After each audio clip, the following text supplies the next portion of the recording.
Jadi ini delta modulation, kayak biasa masukin dulu si powernya dulu, ground sama ini udah paham lah ya. Terus langsung masukin sinyal informasinya.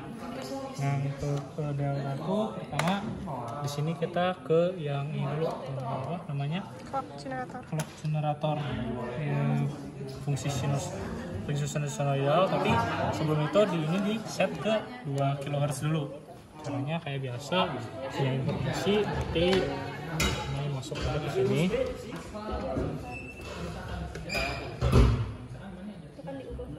Nah, ini di setting ke 2 kHz, ini kan 60, berarti segini gede. Nah, tinggal kecilin ininya, setting ke 2 kHz di sini settingnya.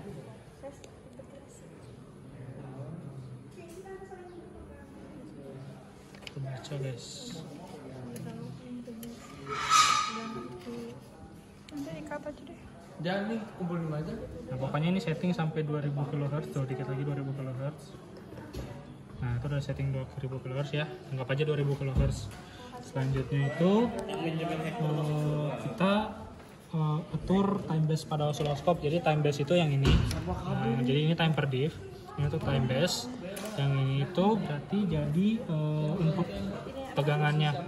Nah, di sini tuh dimintanya 1 volt dua-duanya, jadi taruh 1 volt, sama-sama 1 volt ditaruh. Cuman kan yang channel 2 nya belum dibuat kemana-mana, jadi belum ada sinyal yang keluar, baru sih sinyal informasinya. Setting 1 volt dua-duanya. Terus ini diminta tuh 0,1 millisecond per second, berarti sekitar ya seginilah. Nah, 10 mikrosecond tuh, ada yang 10 mikrosecond, cuman terlalu gede. Pokoknya sampai kalian bisa baca ya nyamannya segimana. Terus kita atur frekuensi clock. Nah, frekuensi clock di delta modulator itu di sini. Nah, caranya gimana? Kalian bisa pakai channel 2 dulu. Nah, untuk melihatnya, ini kan baru 17.000. Di sini diminta disetting sampai 30.000 kHz. Berarti ininya diputar. Sudah bukan di depan. Ya. Untuk memahami tentang konsep naik turunnya. Nah, ini kalau jadi kan kita pakai channel 2 tuh. Channel 2 berarti yang kotak ini, si clock generator. Nah, di clock generator itu disetting di 30 kHz. Ya, ini sudah mendekati lah ya. Tapi kalau bisa ya perfect, berarti tambahin dikit aja. Nah, pas tuh 30 kHz. Oke. Ini bisa dicabut dulu aja kalau mau. Biar kebaca itu sendiri. Nah, untuk terus di sini kita diminta ubah frekuensi dan amplitude dari generator sehingga dia jadi diam. Nah, sebenarnya dia biar diam. Jadi terus kita buat sinyalnya supaya sinyal steady. Nah, untuk ubah sinyal steady yang dirubah itu ini dari sinyal generator, ubah frekuensi sama ubah amplitudenya. Jadi kita bakal ubah dulu ini. Untuk sinyal steady itu bisa lihat perbandingan si sinyal informasi berarti input dibandingin sama si sinyal output. Nah, sekarang kita juga diminta untuk bandingin si sinyalnya ini bukan dengan sinyal informasi, tapi dibandingin sama sinyal si clock generatornya supaya ngelihat perbandingannya itu gimana. Tapi ini mungkin bakal banyak bergerakan. Nah, ini sudah steady, cuman tinggal diperlebar aja. Nah, ini untuk codingnya. Oke, terus Ini untuk sinyal yang steady, perbandingan antara si clock generator sama si outputnya. Nah, sekarang tadi kan kita udah punya 3 nih. Tadi kan perbandingan antara si sinyal informasi sama clock generator, kemudian sinyal input sama sinyal outputnya, kemudian sinyal perbandingan antara sinyal generator, si clock generator sama sinyal output. Dan hasilnya ini untuk yang clock generator sama output. Untuk yang input dan output itu hasilnya ini. Kalau mau kurang kelihatan tinggal diperlebar aja. Ini sudah steady. Kemudian kita bandingin juga sama yang di sini. Nah, ini nggak bakal steady. Kenapa? Karena kita bandingin input sama clock generator. beda kalau dibandingkan dengan si outputnya. Untuk cari steady itu harus dibandingkan dengan si output karena dia udah ada komparator lah di sininya. Nah sekarang kita juga mau ngebandingin si output dengan si sinyal negatif di komparator. Nah, cara ceknya kalian tinggal cabut sinyal informasinya ini si channel 1 terus bandingin sama ini. Nah bentuk sinyalnya pasti segitiga. Kenapa? Karena ini kan delta modulation, artinya berarti sinyal segitiga. Nah kita masukkan ke yang negatif terus bandingkan dengan sinyal output. Nah ini tinggal digedein aja.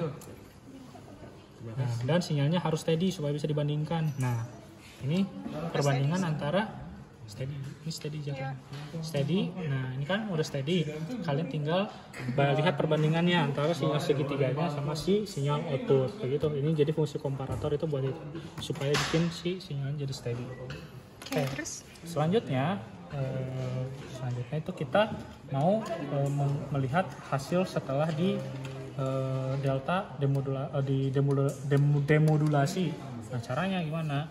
Kalian tinggal bandingkan sinyal dari pengirim itu di sinyal keluarannya nanti. Jadi sebelum masuk filter dan setelah keluar lagi dari filter. Gitu. Ini ada modulator dan demodulator lah ya. Nah, tulisannya delta modulator sama delta demodulator. Kalian tinggal bandingkan hasilnya. Jangan lupa dikasih jumper. Kasih jumper yang cocok. Nah ini terus satu lagi di sini dan kita tinggal bandingkan hasilnya. Dan di sini hasilnya pasti ada distorsi. Ini di sini ada komparator kedua lagi.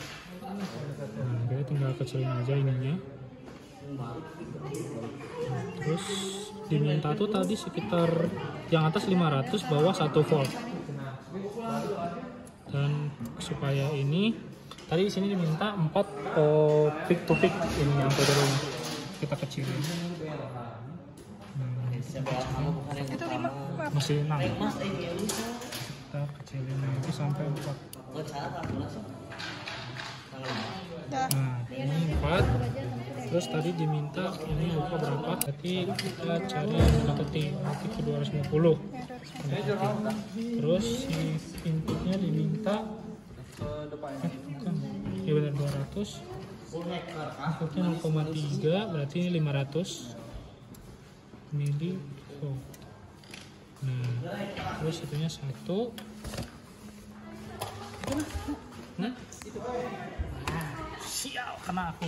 Nah ini tinggal kalian nanti lihat hasilnya. Harusnya ini hasilnya distorsi, cuman ini nggak kelihatan. Oi, kalau udah bilang aja ke si bapak tahu udah gitu. Ini nggak kelihatan distorsinya. Jadi kalian ini pokoknya di otak-atik sampai nanti kelihatan sinyal distorsi. Nah sinyal distorsi itu gimana? Nanti di sinyalnya itu ada kayak bergerigi gitu loh. Ada bergerigi di sinyal di outputnya ya betul. Di sinyal ini nanti harusnya ada bergerigi dia di sinyal outputnya. Jadi untuk ngeceknya itu aja sih untuk praktikum yang ini. Udah, itu doang.